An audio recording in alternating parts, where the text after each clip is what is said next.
Good morning दोस्तों। कक्षा 12 के वर्गों में आप सभी का स्वागत है। दोस्तों, आज हम कक्षा 12 के नमक के मूल तत्व विषय के चैप्टर नंबर 4 साझेदारी का पुनर्गठन अंतर्गत उदाहरण नंबर 11 का अभ्यास करने वाले हैं। दोस्तों, उदाहरण नंबर 11 की रकम देखें तो निम्नलिखित माहिती पर से राजेश और जगदीश की साझेदारी पीढ़ी की बही में जरूरी रोजनामचा करके पुनर्मूल्यांकन खाता और पुनर्मूल्यांकन की असर देने के बाद की पक्की तलपट तैयार कीजिए। ऐसा प्रश्नों में किया गया है। मैंने पुनर्मूल्यांकन के बारे में जरूरी रोजनामचा और पुनर्मूल्यांकन की असर की रोजनामचा के बाद पुनर्मूल्यांकन खाता और पुनर्मूल्यांकन बाद की पक्की तलपट तैयार करनी है। राजेश और जगदीश 3:2 के प्रमाण में लाभ हानि बांटने वाले साझेदार है। लाभ हानि बांटने का प्रमाण 3:2 है और 31 मार्च 2017 के दिन की पक्की तलपट निम्नानुसार है। दोस्तों, 31 मार्च 2017 के दिन की पक्की तलपट निम्नानुसार है। मानी पक्की तलपट में पूंजी दायित्व और संपत्ति लेना पक्ष में जो भी शेष दी गई होगी उसे बही कीमत हमें गिननी है। तो पूंजी दायित्व पक्ष में साझेदार के पूंजी खाते दिए हैं। राजेश की पूंजी 1,40,000, जगदीश की पूंजी 60,000 है।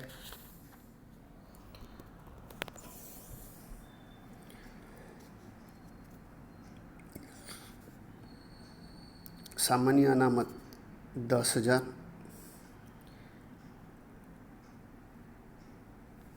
लाभ हानि खाता माने नहीं बांटा हुआ लाभ, क्योंकि पूंजी दायित्व में लाभ हानि खाता दिया है मतलब उसकी जमा शेष है, इसलिए नहीं बांटा हुआ लाभ 15,000 या एकत्रित लाभ 15,000 और लेनदार 95,000 दिया है।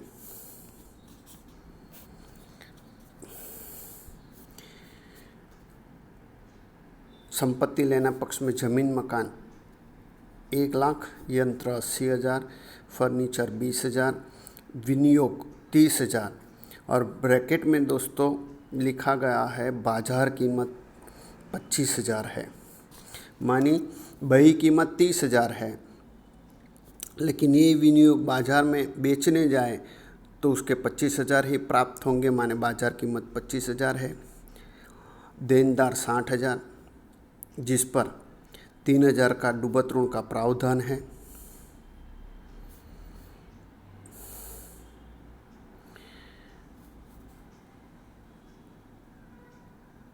स्टॉक 23,000 और रोकड़ शेष 10,000।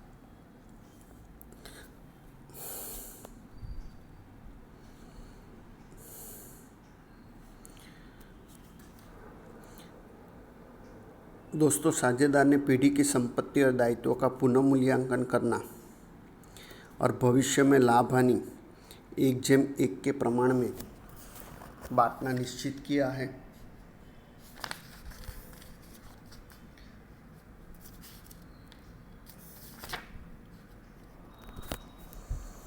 पहले दोस्तों साझेदार 3:2 के प्रमाण में लाभ हानि बांटते थे। हमारे पुराना प्रमाण 3:2 है और ये पुनर्मूल्यांकन से संबंध में माहिती निम्नानुसार है। माने पुनर्मूल्यांकन के बारे में जो समायोजन तय किए गए हैं वो निम्नानुसार है। जमीन मकान की कीमत 20% से घटाइए। माने जमीन मकान की कीमत में 20% कमी होगी, नहीं बढ़ाइए है दोस्तों, तो जमीन मकान की कीमत में 20% वृद्धि होगी।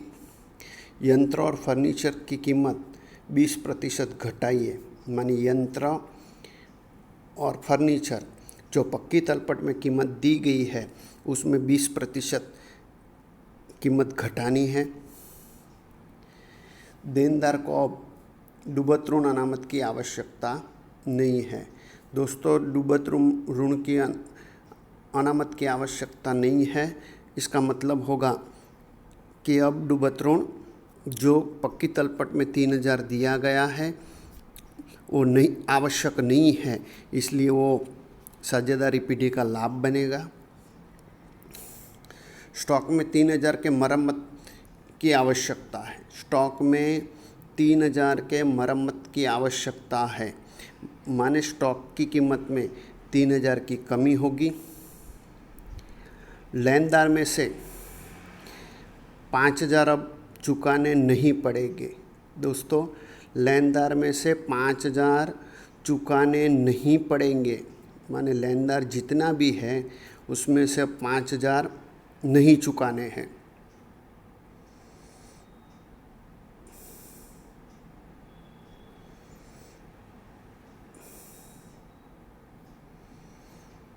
जिसका लेखा बही में करना है। लेनदार नहीं चुकाने हैं मतलब ये साझेदारी पीढ़ी का लाभ होगा क्योंकि दायित्व कम हो रहा है।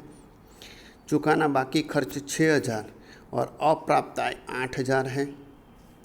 चुकाने का बाकी खर्च नुकसान होगा और अप्राप्त आय उपज है। विनियोग को उसकी बाजार कीमत पर दर्शाना है। दोस्तों, विनियोग की कीमत पक्की तलपट में 30,000 दी गई है और ब्रैकेट में बाजार कीमत 25,000 बताई है, माने विनियोग में 5,000 की कमी हो रही है और उसी कीमत पर उसको दर्शाना है। तो दोस्तों, अब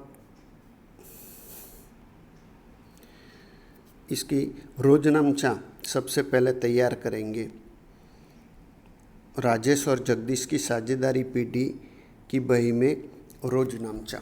दोस्तों, आगे भी मैंने बताया था कि जब भी एग्जाम्पल माने उदाहरण की पढ़ाई हम कर रहे हो तो आपको साथ में अपनी किताब रखनी है। तो जिस बच्चों ने किताब साथ में नहीं रखी है वो किताब साथ में ले लें। दोस्तों, अब हमें जो अतिरिक्त जानकारी दी गई है वहाँ से हम रोजनामचा की शुरुआत करेंगे। सबसे पहले लिखा है कि ज़मीन मकान की कीमत 20% से बढ़ाइए। माने ज़मीन मकान संपत्ति की कीमत में वृद्धि करनी है।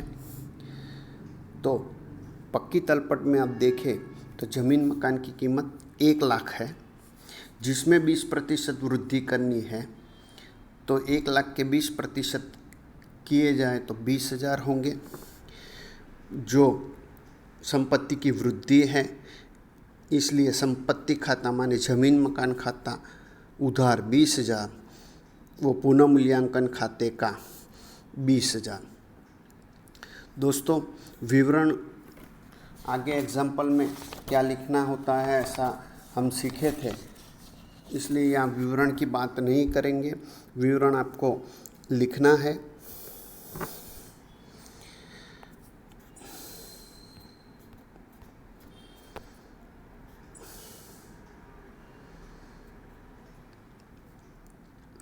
दूसरा समायोजन पढ़े दोस्तों। तो दूसरे समायोजन में लिखा है कि यंत्र और फर्नीचर की कीमत में 20% कमी करनी है। माने यंत्र और फर्नीचर की कीमत 20% घटाइए। तो दोस्तों, यहाँ प्रविष्टि में यंत्र और फर्नीचर दोनों की प्रविष्टि साथ में दे दी गई है। अलग अलग लिखे तो भी चलेगा। पहले तो बही कीमत देखें तो यंत्र की कीमत बही कीमत 80,000 है, उसके 20% करें तो 16,000 होंगे। और फर्नीचर की कीमत पक्की तलपट में 20,000 है, उसके 20% करें तो 4,000 होंगे। मानिए यंत्र में 16,000 और फर्नीचर में 4000 की कमी करनी है। तो दोनों में कमी हो रही है, इसलिए वो हानि है। तो संयुक्त रकम से पुनः मूल्यांकन खाता उधार होगा 20,000, वो यंत्र खाते का 16,000, वो फर्नीचर खाते का 4,000। दोस्तों तीसरी समायोजन देखें तो देनदार पर अब डूबत ऋण अनामत की आवश्यकता नहीं है। दोस्तों डूबत ऋण अनामत जो है उसकी शेष जमा शेष होती है और आवश्यकता नहीं है, उसका मतलब हुआ उसका खाता बंद करना है। इसलिए प्रविष्टि होगी डूबत ऋण अनामत खाता उधार 3,000, वो पुनः मूल्यांकन खाते का 3,000। या डूबत ऋण अनामत की आवश्यकता नहीं है तो लाभ बनेगा, इसलिए पुनः मूल्यांकन खाता जमा और डूबत ऋण अनामत खाता उधार हुआ है। चौथा, स्टॉक में 3,000 की मरम्मत की आवश्यकता है। स्टॉक में दोस्तों 3,000 मरम्मत की आवश्यकता है, तो स्टॉक का मूल्य कम होगा, जो हानि है, और हानि होने के कारण पुनः मूल्यांकन खाता उधार होगा। इसलिए प्रविष्टि होगी पुनः मूल्यांकन खाता उधार 3,000, वो स्टॉक खाते का 3,000। विवरण लिखना है दोस्तों कि स्टॉक अंतिम स्टॉक में जरूरी मरम्मत खर्च का लेखा किया। पांचवा, लेनदार में से 5,000 अब नहीं चुकाने होंगे। दोस्तों लेनदार में से 5,000 नहीं चुकाने हैं, तो लेनदार तो हमारा दायित्व है और दायित्व नहीं चुकाना है, इसलिए वो हमारा लाभ हुआ। तो लाभ में पुनः मूल्यांकन खाता जमा होता है, इसलिए प्रविष्टि होगी लेनदार खाता उधार 5,000, वो पुनः मूल्यांकन खाते का 5,000। दोस्तों छठा देखें तो छठे में 2 बात है। पहला है अद्यत खर्च, माने चुकाने का बाकी खर्च 6,000। तो चुकाने का बाकी खर्च हमारी हानि है, तो उसकी प्रविष्टि होगी पुनः मूल्यांकन खाता उधार 6,000, वो अद्यत खर्च खाते का 6,000। दूसरा है अप्राप्त आय 8,000। तो अप्राप्त आय हमारा लाभ है, इसलिए पुनः मूल्यांकन खाता जमा होगा। तो प्रविष्टि होगी अप्राप्त आय खाता उधार 8,000, वो पुनः मूल्यांकन खाते का 8,000। दोस्तों यहाँ छठे समायोजन में 2 बात थी, इसलिए यहाँ 6A और 6B के आधार पर इसकी रोजनामचा बताई गई है। 7वां देखें दोस्तों, यहाँ आप क्रमिक नंबर भी दे सकते हैं 6, 7 और यहाँ हो जाएगा 8।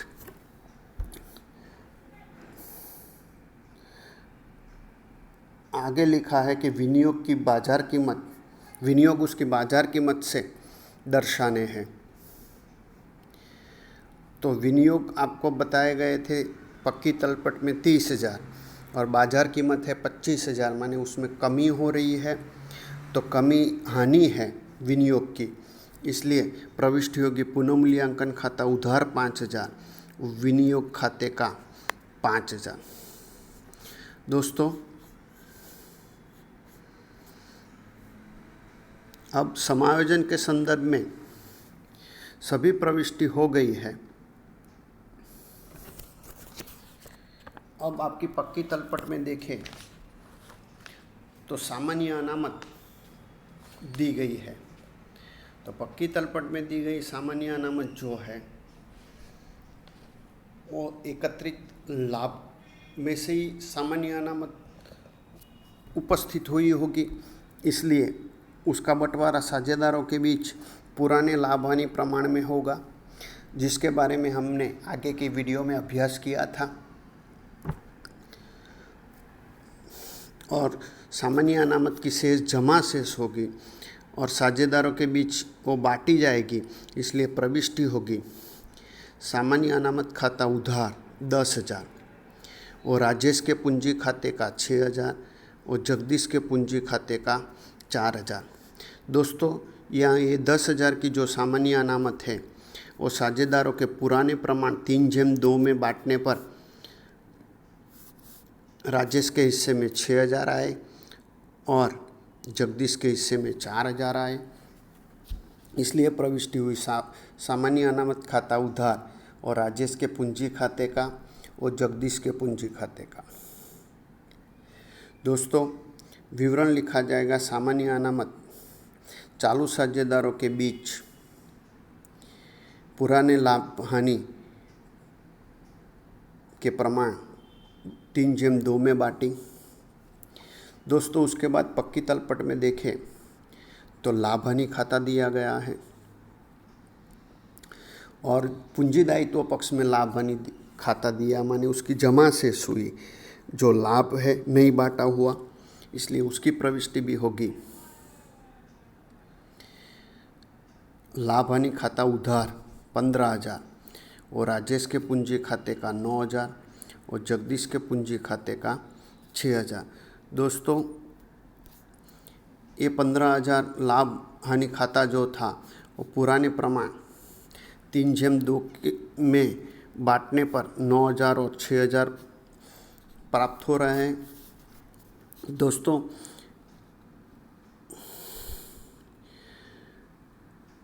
ये सभी प्रविष्टि हो गई। बाद में पुनः मूल्यांकन की प्रविष्टि लिखने के लिए आपको यहाँ 5 से 6 लाइन छोड़ देनी है और पहले पुनः मूल्यांकन खाता बनाना है।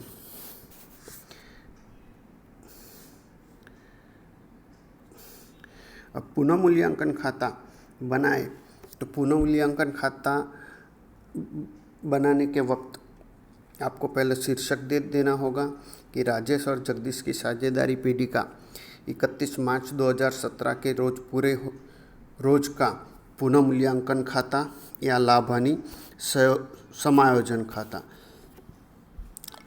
माने दोस्तों, पुनः मूल्यांकन खाते को लाभ हानि समायोजन खाता भी कहा जाता है।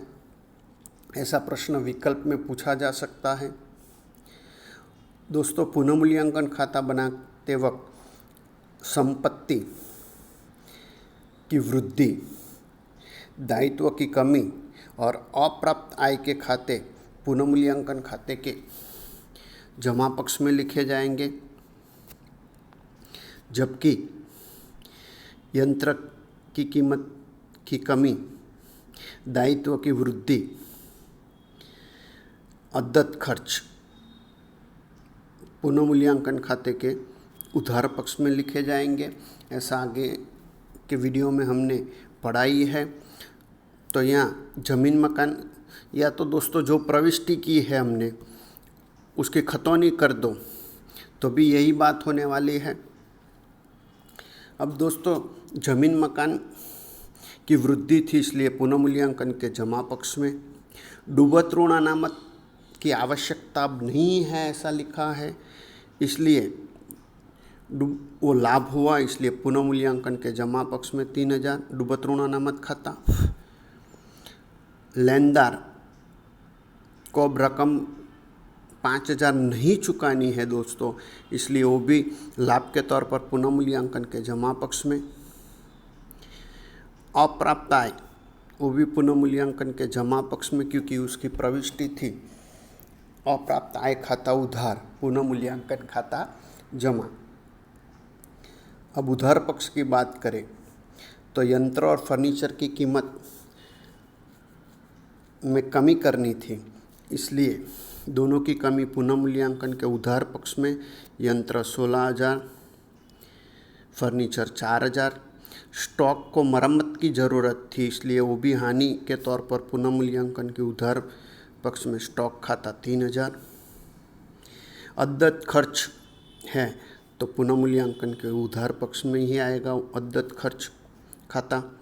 और विनियोग की बाजार कीमत बही में लानी है तो विनियोग की बाजार कीमत 25,000 है और बही कीमत 30,000 है, जो पक्की तलपट में है बताई गई है, तो विनियोग की कमी है, इसलिए हानि के तौर पर पुनर्मूल्यांकन के उधार पक्ष में विनियोग खाता 5,000। अब दोस्तों यहाँ हमें ऐसा बताए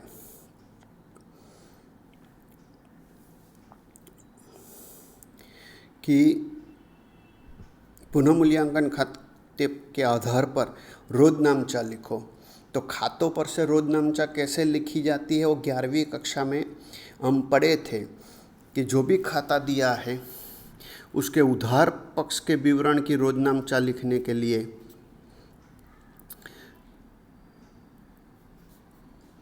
जो खाता है वो उधार होगा। माने यहाँ उधार पक्ष की ये रोजनामचा लिखनी हो तो पुनर्मूल्यांकन खाता उधार और यंत्र खाता जमा, फर्नीचर खाता जमा, स्टॉक खाता जमा, अद्यत खर्च खाता जमा और विनियोग खाता जमा होगा। इसी प्रकार जमा पक्ष के विवरण की रोजनामचा लिखनी हो तो विवरण में दिया गया खाता उधार होगा और पुनर्मूल्यांकन खाता जमा होगा। दोस्तों ये बात आगे के एग्जाम्पल में आपको देखनी है, क्योंकि आगे का एग्जाम्पल आपको खुद देखना है। माने खातों पर से खतौनी में जब भी उधार पक्ष के विवरण की खतौनी करो तो जो खाता दिया गया है वो खाता उधार होगा और विवरण का खाता जमा होगा। उसी तरह जमा पक्ष के विवरण के खाते हैं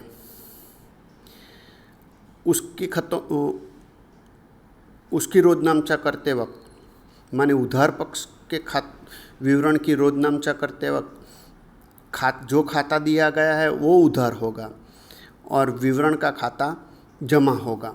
और जमा पक्ष के विवरण में दिए गए खातों की रोजनामचा करते वक्त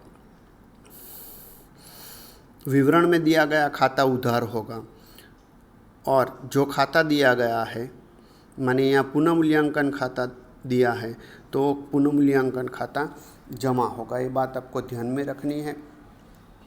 दोस्तों अब पुनर्मूल्यांकन खाते की शेष ज्ञात करें तो यहाँ शेष आपको माने अंतर आपको 2,000 मिल रहा है। ये 2,000 पुनर्मूल्यांकन का लाभ हुआ जो साझेदारों के बीच पुराने प्रमाण माने 3/2 के प्रमाण में बांटना है। तो 3/2 के प्रमाण में बांटने पर राजेश के हिस्से में 1,200 और जगदीश के हिस्से में 800 आएंगे जो उसके पूंजी खाते जाएंगे। इसलिए साझेदारों के पूंजी खाते लाभ राजेश 1,200 और जगदीश 800। अब दोस्तों पुनर्मूल्यांकन खाते का लाभ भी ज्ञात हो गया, इसलिए जो लाइन हमने रोजनामचा में छोड़ी थी वहाँ इसकी प्रविष्टि हो जाएगी। पुनर्मूल्यांकन खाता 2,000 और राजेश के पूंजी खाते का 1,200 और जगदीश के पूंजी खाते का 800। दोस्तों पुनर्मूल्यांकन खाता तैयार हो गया। अब पुनर्मूल्यांकन के बाद की रोजनामचा में तैयार करनी है, नहीं पुनर्मूल्यांकन बाद का पक्की तलपट यानी आर्थिक चिट्ठा तैयार करना है। तो उससे पहले साझेदार के पूंजी खाते हम बना लेंगे दोस्तों, क्योंकि यहाँ साझेदारों के बीच सामान्य अनामत बांटी गई है, लाभ हानि खाता भी बांटा गया है और पुनर्मूल्यांकन का लाभ भी उनके बीच बांटा गया। तो ये तीनों के कारण उसकी पूंजी में बढ़ोतरी होगी, इसलिए हम पूंजी खाते बना लेते हैं। इसलिए साझेदार के पूंजी खाते बनाए। खाने बनेंगे उधार पक्ष में विवरण राजेश और जगदीश, क्योंकि 2 साझेदार हैं, और जमा पक्ष में भी विवरण राजेश और जगदीश। सबसे पहले दोस्तों पक्की तलपट जो दी गई है हमें 31 मार्च 2017 की, उनकी शेष पूंजी की शेष लिखी जाएगी, माने शेष आगे लाए। राजेश की पूंजी 1,40,000, जगदीश की पूंजी 60,000 है। बाद में सामान्य अनामत खाता। दोस्तों हमने प्रविष्टि लिखी थी सामान्य अनामत खाता उधार और राजेश के पूंजी खाते का, जगदीश के पूंजी खाते का, इसलिए पूंजी खाते के जमा पक्ष में विवरण में सामान्य अनामत राजेश 6000, जगदीश 4000।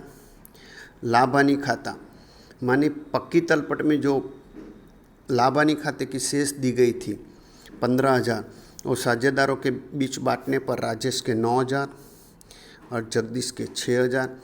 उसी तरह पुनर्मूल्यांकन खाते का लाभ राजेश का हिस्से का 1200 और जगदीश के हिस्से का 800। अब दोस्तों पूंजी खाते में दूसरी कोई विवरण नहीं आ रहा है, तो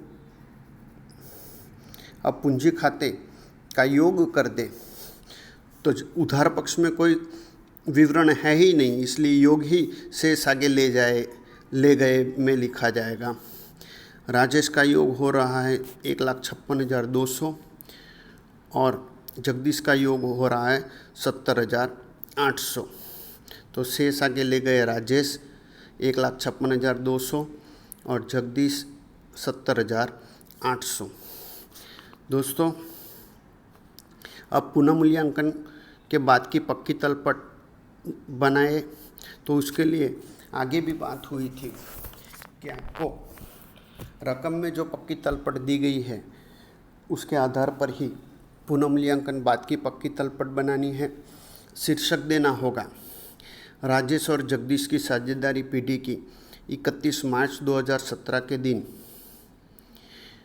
की पुनः मूल्यांकन बाद की पक्की तलपट। तो सबसे पहले दोस्तों पूंजी दायित्व पक्ष में देखें तो साझेदार के पूंजी खाते दिए गए थे। तो साझेदार के पूंजी खाते दिए गए थे, उसमें पहले राजेश का पूंजी खाता और जगदीश का पूंजी खाता। दोस्तों यह पूंजी की शेष जो पुरानी शेष थी दोनों की, उसमें सामान्य अनामत, लाभ हानि और पुनः मूल्यांकन खाता जोड़ा है, लेकिन दोस्तों हमने ऊपर यहाँ साझेदार के पूंजी खाते बना लिए हैं, इसलिए उसकी जो शेष आई 1,56,200 और 70,800 वही आपको सीधी यहाँ लिख देनी है। माने पूंजी खाते राजेश 1,56,200 प्लस जगदीश 70,800 और दोनों का योग आपको आउटर निकाल देना है, क्योंकि ये सब जोड़ा ही है ऊपर पूंजी खाते में, तो दूसरी बार यहाँ जोड़ने की ज़रूरत नहीं है। इस तरह से लिखो तो भी चलने वाला है, लेकिन एक ही काम दो बार करने की आवश्यकता नहीं है, इसलिए पूंजी खाते में जो शेष ज्ञात की वही यहाँ लिख देंगे। फिर दोस्तों पुराने पक्की तलपट में सामान्य अनामत और लाभ हानि खाता दिया है, तो वो तो हमने साझेदारों के बीच बांट दिया है, इसलिए वो नहीं आएगा। फिर लेनदार 95,000 दिया है, लेकिन 5,000 नहीं चुकाने हैं, इसलिए वो कम हो जाएंगे, इसलिए लेनदार की शेष होगी 90,000। फिर समायोजन था 6 नंबर का कि अद्यत खर्च 6,000 है, तो अद्यत खर्च हमारा दायित्व है, इसलिए यहाँ अद्यत खर्च 6,000। अब दोस्तों पूंजी दायित्व में सभी कीमत लिख दी गई है, तो इसका योग कर दे तो योग होगा 3,23,000। अब संपत्ति लेना पक्ष में जमीन मकान दोस्तों 1 लाख कीमत है पुरानी, उसमें 20% की वृद्धि करनी है, तो 1 लाख के 20% होंगे 20,000। तो 1 लाख में 20,000 जोड़ने पर ज़मीन मकान हो गए 1,20,000। फिर यंत्र दिया है 80,000, उसमें 20% कमी है, तो 20% 16,000 घटाने पर यंत्र हो गए 64,000। उसके बाद फर्नीचर की कीमत दी गई है 20,000। फर्नीचर में भी दोस्तों 20% की कमी है, माने 4,000 की कमी होगी, तो 4,000 घटाने पर फर्नीचर हो गया 16,000। विनियोग, दोस्तों बाज़ार कीमत लागू करनी है तो बाज़ार कीमत हमें 25,000 दी गई है, वो लिखेंगे 25,000। देनदार दोस्तों 60,000 थे, उसमें से 3,000 का डूबत ऋण प्रावधान घटाया था, लेकिन अब उसकी आवश्यकता नहीं है, इसलिए देनदार 60,000 के 60,000। स्टॉक 23,000 है और 3,000 का मरम्मत खर्च है, इसलिए उसकी कमी की 3,000, स्टॉक हो गया 20,000। रोकड़ शेष 10,000 की 10,000 और समायोजन में लिखा है कि 8,000 की आय मिलनी बाकी है, तो अप्राप्त आय 8,000। यहाँ भी योग हो गया 3,23,000। दोस्तों जब भी पक्की तलपट आप तैयार करो तो पूंजी दायित्व और संपत्ति लेना पक्ष दोनों का योग समान होना चाहिए।